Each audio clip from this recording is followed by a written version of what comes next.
Here's another thought nugget from my book, Mind Fodder.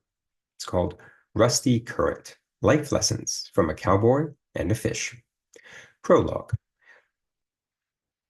Life has a way of teaching us lessons in whispers, quiet discomforts, and subtle signs that nudge us towards change. Yet, too often, we ignore these whispers until they grow into unrelenting cries. As Lisa Kilgore, a registered holistic nutritionist, wisely says, you can either listen to your body when it's whispering, or you can wait until it's yelling. The stories of the cowboy's dog and the young fish are more than simple anecdotes. They hold profound truths about the human experience. They invite us to question the discomforts we tolerate and the environments we take for granted. As you reflect on these stories, consider the currents you swim in daily. Are they guiding you toward growth or keeping you anchored in the familiar? Are the nails in your life nudging you towards change, or have you grown so accustomed to them that they no longer register? Let these stories serve as mirrors, challenging you to look beyond the surface and embrace a deeper awareness of your life and choices. The Nail Story, Life Lessons from a Cowboy. Two cowboys sat on a creaky wooden porch, their boots propped on the rail as the blazing sun painted long shadows on the dusty ground. The air was thick with heat, broken only by the occasional shuffle of the old dog lying nearby. The dog let out a low, pitiful whine, shifting slightly, but not getting up. His body was sprawled lazily across the porch, but his face held an odd grimace, as if caught in an uneasy dream.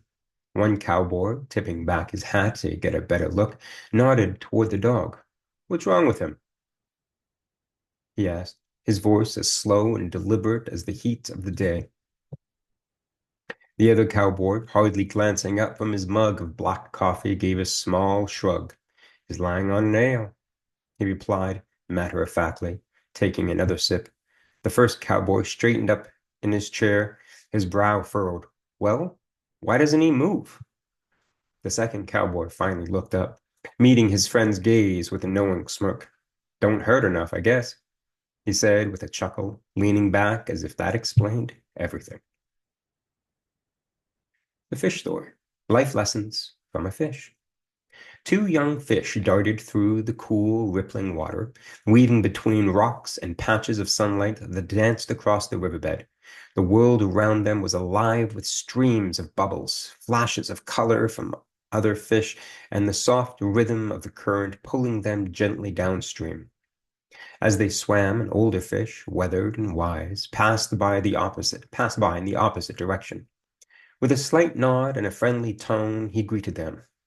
"Morning, boys. How's the water?"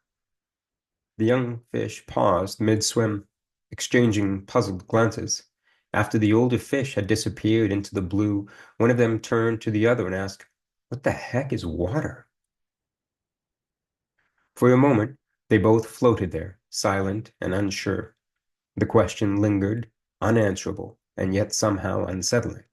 They had always been in the water, surrounded by it, living and breathing it. It was all they had ever known, so much so that they had never thought to notice it or question it. Personal reflection. Both the cowboy's dog and the young fish offer powerful metaphors for the ways we navigate discomfort and familiarities in our lives. The nail store reminds us of the dangers of tolerating pain simply because it hasn't yet reached an unbearable level. It challenges us to act before our discomfort grows into something we can no longer endure. The fish story, on the other hand, highlights how easily we can become oblivious to the very conditions that shape our lives. It's a reminder that when something is so pervasive, whether it's a toxic work environment, an unhealthy relationship, or even a self-limiting belief, we often fail to see it at all. Awareness is the first step toward understanding, and understanding is the first step toward meaningful change. Together, these stories ask an essential question. Are we actively shaping our lives, or are we simply floating along, enduring the current, and accepting discomfort as inevitable? The urge, they urge us They urge us to examine the environments we inhabit and the choices we make, encouraging us to recognize the moments when we need to move, question, or even completely change direction.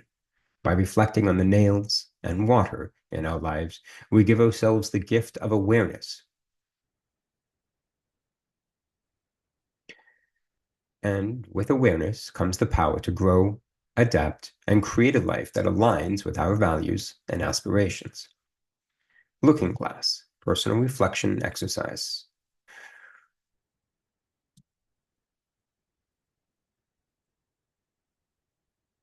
Recognition of discomfort. What are the nails in your life? Those slight but persistent discomforts you've grown too accustomed to. What might compel you to finally move away from them? Awareness of the environment. Like the young fish unaware of the water, what aspects of your environment have you accepted without question? How might questioning these norms reveal new possibilities for change? Catalysts for change.